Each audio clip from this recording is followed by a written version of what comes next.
Hi students, this is me, Dr. Tracy Everbach, your instructor for this course.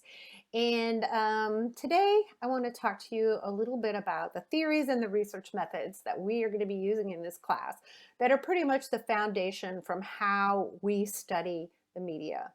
I'm coming to you here from my home office, a nice little cozy office, and I guess you're probably in your home too or somewhere else, but anyway, why don't I just dive right into it and start discussing this with you? So here's a slideshow. Race, gender, and media theories and research methods, and my name. So now you know who I am. The name of this course is Race, Gender, and the Media, a Methods Approach. And there's a reason that we put a methods approach there at the end of the name of the course, because we are going to be using research methods to study media. We are going to find ways to study media, and by the end of this course, you should be able to, if somebody challenges you about something that they see or hear or read in media, you will be able to say, well, I am a media scholar and I have studied this and I can tell you all about it. So what we are going to be doing is looking for patterns that are repeated over and over in media. And when we talk about media, we're not just talking about news media. We're talking about film, television, advertising, music, all different kinds of mass media. And there are established patterns that have been repeated over and over again in media that we're going to identify. We're also going to identify stereotypes that get repeated in media. Various groups get stereotyped and put into certain categories, and then media perpetuate these stereotypes. We're also going to be talking about how this influences audiences. So when audiences are exposed to these patterns and these stereotypes, what happens? What happens in society? Okay, so we'll go on to the next slide. So being media scholars, there are different aspects that we are going to look at in media. We're going to look at the content, so what is produced. We're also going to look at the processes. So how is that content produced? And what does a series of choices in the way that that content is produced, what does that mean? And how does that affect audiences?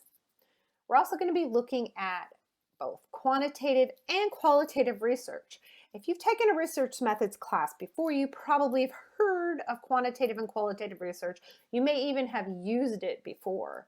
And when we talk about quantitative research, we mean measuring something. So for an example, if we are looking at the home page of a newspaper on the internet, we are looking at who is represented on the home page as far as gender. So we look at how many men are portrayed and how many women are portrayed. And we just do that by counting.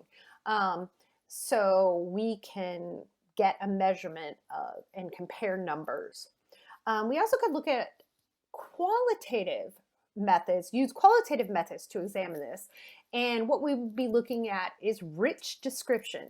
So we would be looking at how are the men portrayed and how are the women portrayed? If they're in photos, what are the photos of and what are they doing in the photos? If it's in a story, what are they saying? What are they doing? How are they identified? What kinds of descriptors are used? So we'd be looking more in depth. We can also put the quantitative and the qualitative together to get a big full picture and try to interpret, what does this mean? What does it mean for society? What kind of a message is being given here? Okay. So when we go to create a study in mass media research, we have to decide, what are we studying? Are we studying race? Are we studying gender? Are we studying sexuality? Are we studying disability? What aspect do we want to study? And then we're going to decide what should we be studying? What media should we be studying? Are we looking at news? Are we looking at film? Are we looking at advertising? So we're going to try to narrow it down and decide exactly what we are studying. Then we have to decide what we're going to ask about what we're studying. So are we going to see, how people are portrayed by race in a particular television series? Are we going to look at how women are portrayed in political stories? You can pick any kind of media you want and any kind of aspect you want. So you have to boil it down to, what do I want to find out about it? And that's your research question. Then you decide how you're going to measure it. Are you going to use qualitative or quantitative research, or are you going to use both? And then you're going to pick what research method you're going to use. So how do you choose a research method? Well, here are some different research methods to choose from. Okay, a content analysis is basically looking at the content and doing a qualitative or quantitative analysis of that content, deciding which content you're going to look at and breaking it down into qualitative and or quantitative. Surveys and questionnaires is another way that you can do research. You can go straight to the source and ask people what they think. You can do a textual analysis. You can go through a media text. A media text doesn't have to be the written word. It can be, when we say textual analysis in the aspect of doing media studies, we mean a media text which can be any kind of media product or representation. So it could be a video game, it could be an album, a musical album, it could be a newspaper, it could be a television broadcast. Okay. Other research methods are to do a historical analysis. So look back in time and see how things were back then and then compare how things are now. Have things changed or have they stayed the same? Another research method, happens to be my favorite method, is ethnography, field research, where you actually go out into the field and gather information, do observations, you might do interviews. You usually spend a long time doing an ethnography. So that is something that I personally did it for my dissertation. So that's something usually that researchers spend a long time doing. You can do in-depth interviewing, interview subjects, many different subjects in depth, and then come up with conclusions about it. Or participant observation, where you actually go and participate in something and do a study on it at the same time. So you might be embedded at a place and study that place, like a newsroom or something like that. Okay, so those are different methods that you can use to study mass communication. All right, now we're going to get into some of the theories and concepts that are the basis of this class. And stereotypes and schemas, these are ways that we make sense of the world, okay? These are ways of thinking. So schemas are, a big picture, psychological way that we organize knowledge, all right? So we learn certain things as we're growing up, and then we learn to organize that knowledge so that we can understand different groups, different situations, different ways in which the world works and why does it work that way. So the definition you'll see here on the slide is, schemas are organized knowledge abstracted from prior experiences used to process new information and to retrieve stored information. So this is how we make our way through the world. Also, stereotyping. A stereotype is a generalization about a group of people.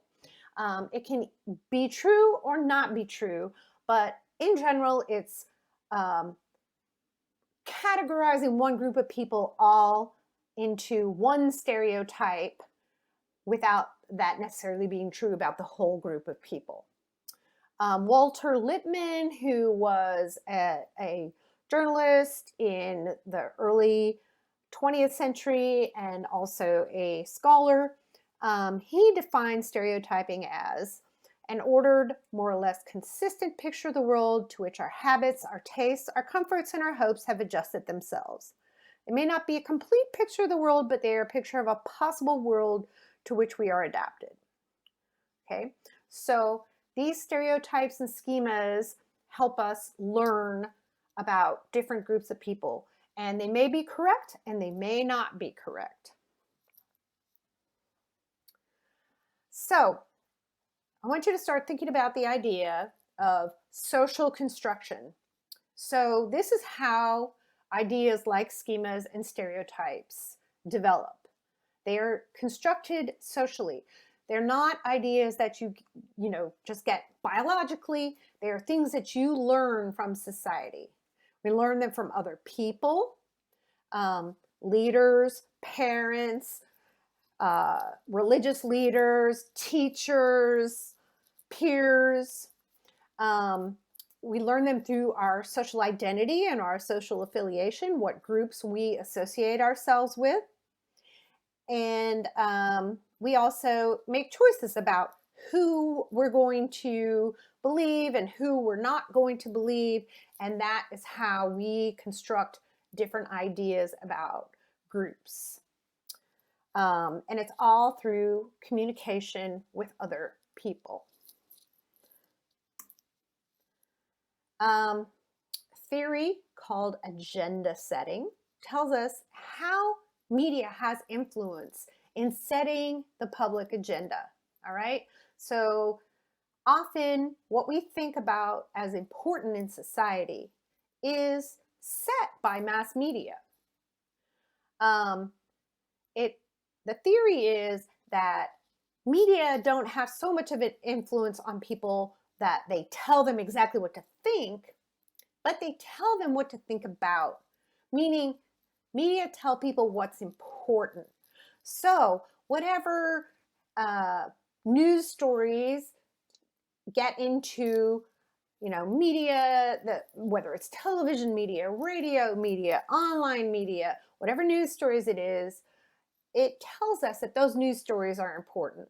So if there's a story about the president, well, that must be an important story because it's about the president and all the news media is reporting on it, so it must be important. That's how we learn through media what is emphasized and what is not emphasized. And now the important thing to know is that all of these stories or ideas that are perpetuated by media are chosen, okay? They're chosen by people. They're not objective. We get told over and over, media's objective, journalism's objective, but actually when we make these series of choices about what's important and what to emphasize, that is a subjective choice rather than an objective choice. Hi, doggy. My dog's right over here. That's what you get for working at home. Anyway, the point that I'm trying to make is that media gatekeepers choose what they think is important. It isn't just osmosis that we all decide what's important together. That's agenda setting. Okay, and then another concept that's on the other side of that is called symbolic annihilation. Symbolic annihilation is about groups that are left out of media. So agenda setting decides what's important. Symbolic annihilation ends up making certain groups not important.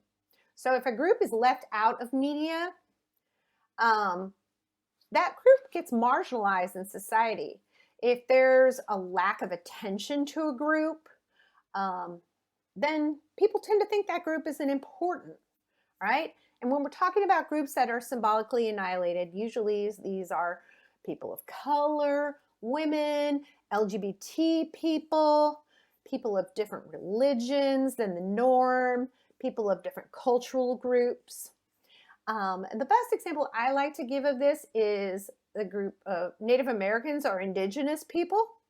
So that those groups don't receive much coverage, except for maybe when it comes to mascots. So people don't know that much about, indigenous people and how they live, what their history is. People may know a little bit about it, but not much. So because they don't know that much about it, and because Native Americans, indigenous people don't receive much media attention, people revert to stereotypes about these groups. The public doesn't have much of a chance to learn about these groups in depth, so it ends up just being a focus on the stereotypes about them. Okay, hang in there. Just got a few more theories to go. Cultivation analysis and social learning theory. Cultivation analysis is a theory about heavy exposure to media. So the theory is, and they did studies and tests with this as well.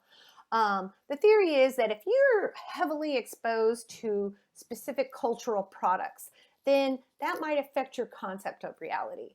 His research was focused on crime shows.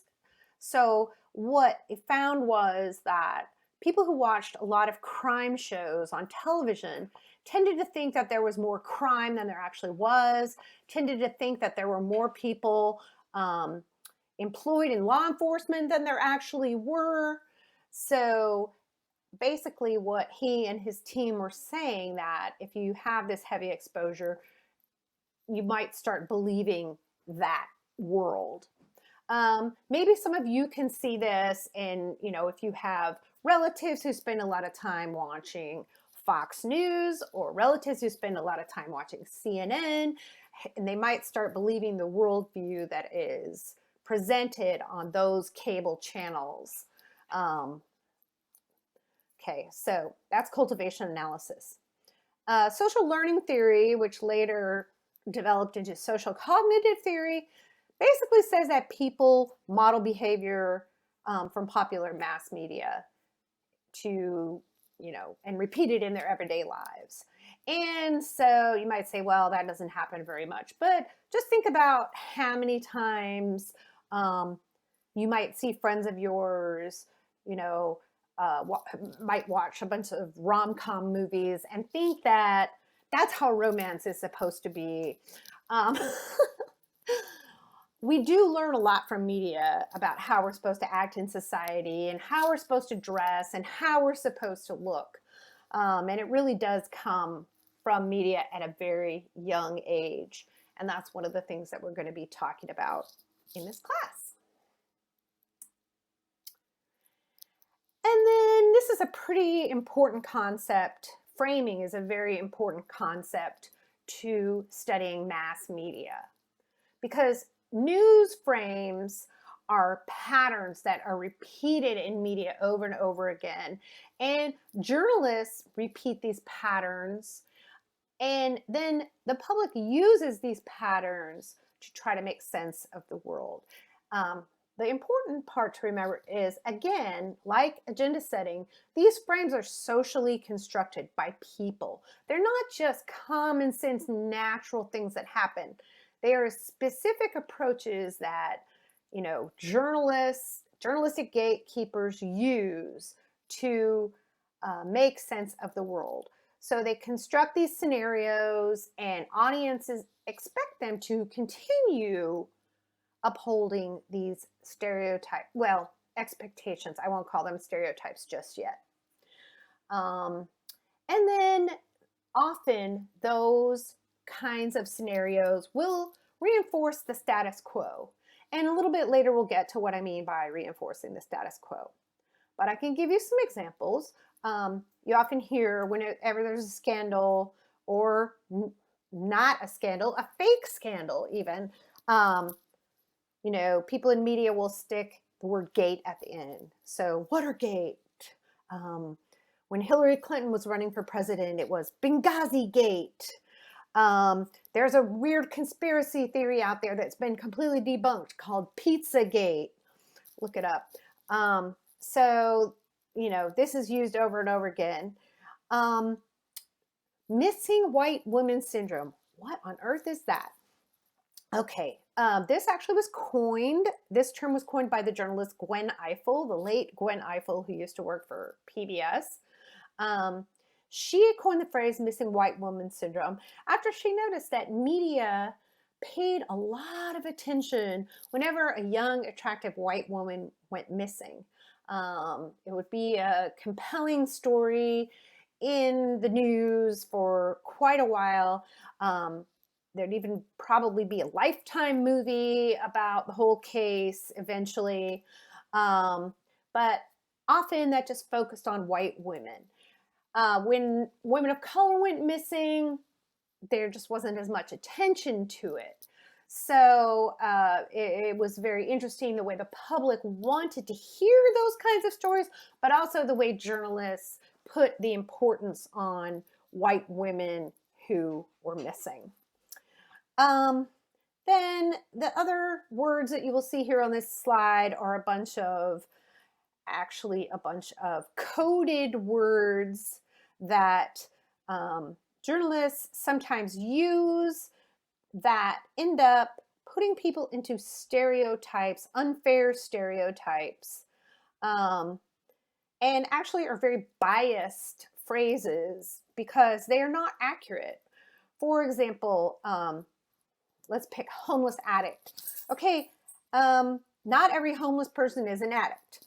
Homeless person just means a person without a home.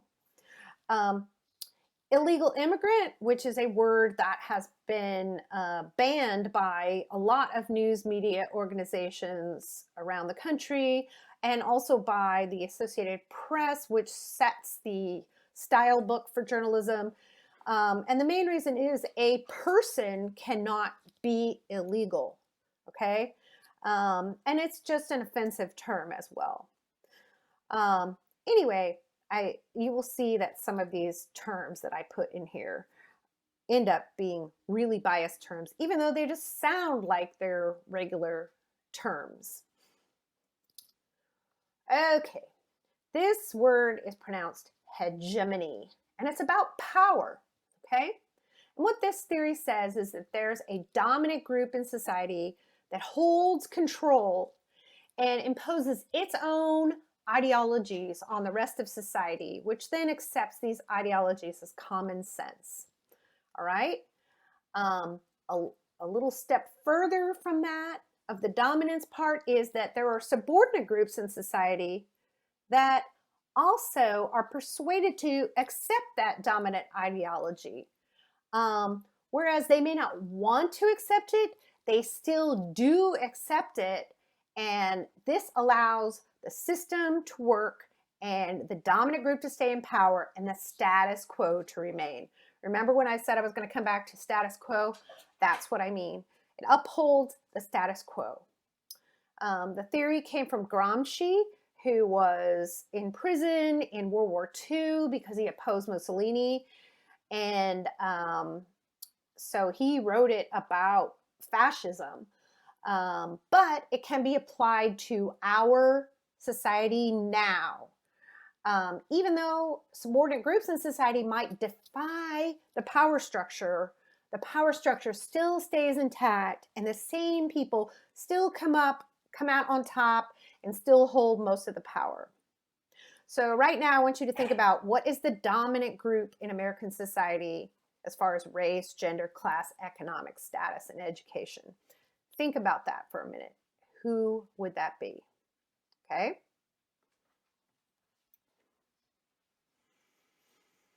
Now we're going to move on to the next slide. The theory of intersectionality, which you may have heard this buzzword before, but what does it really mean?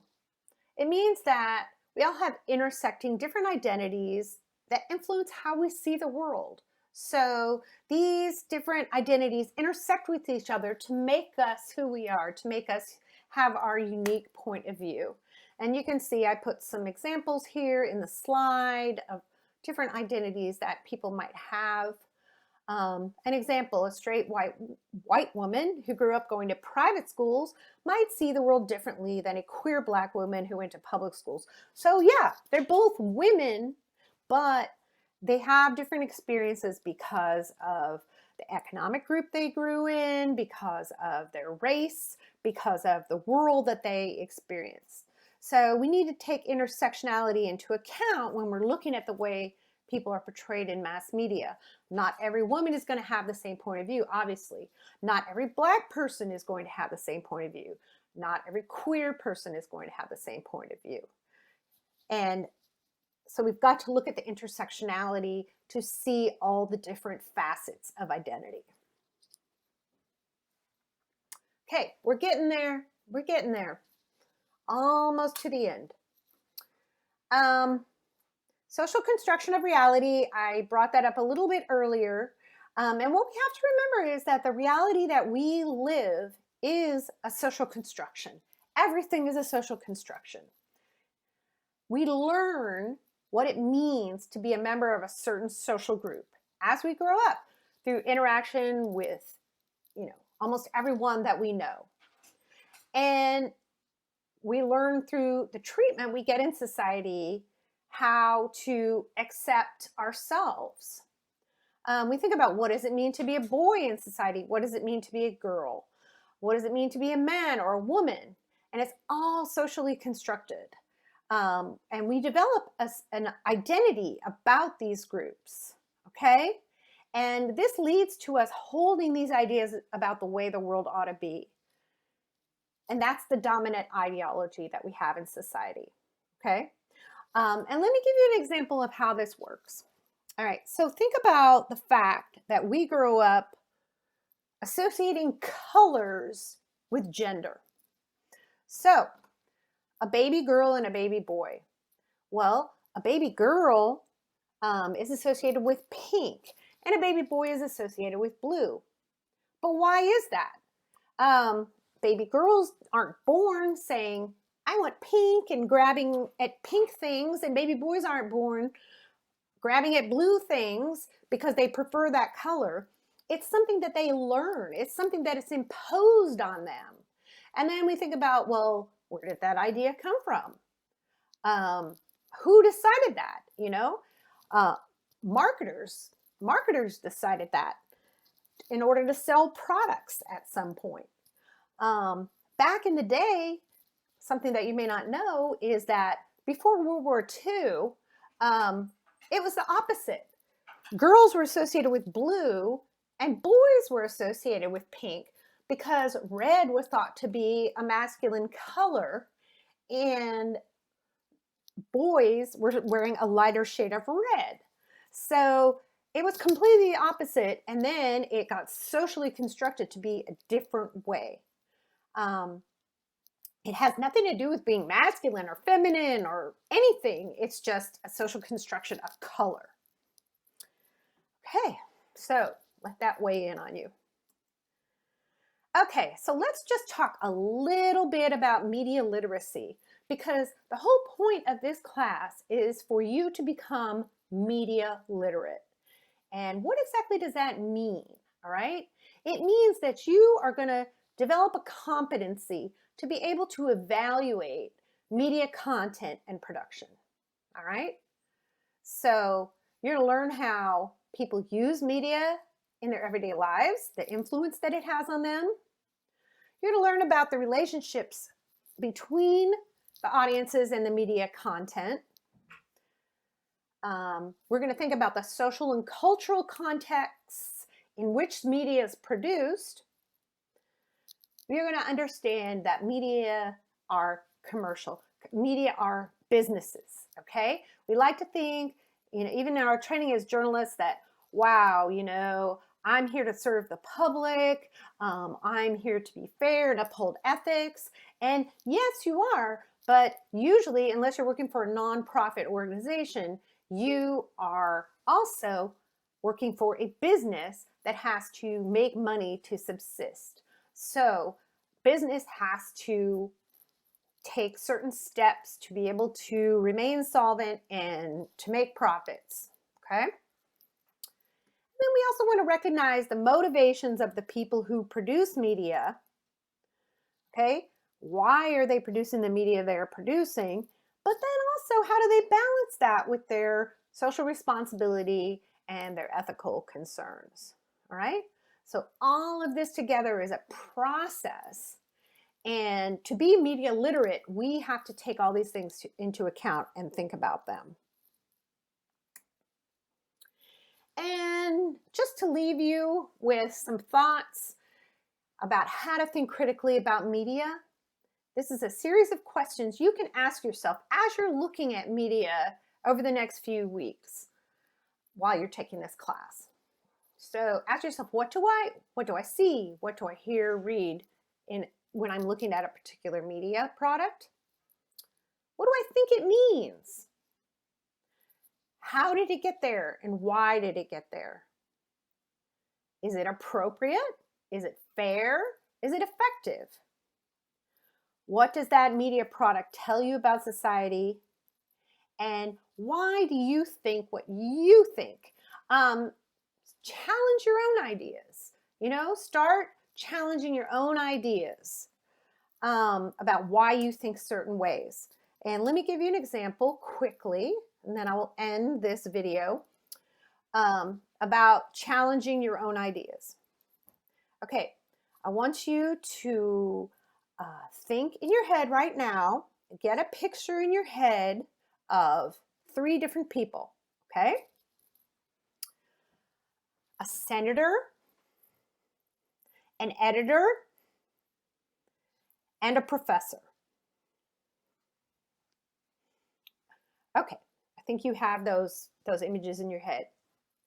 Now, I'm going to tell you that chances are when you thought of all 3 of those, you probably envisioned a white male in your head, an middle-aged to older white male, okay? This shows how we're conditioned to think of these things. And this is something that we have to challenge in our head every day, because I'm a professor, okay? I'm a woman, I'm a professor.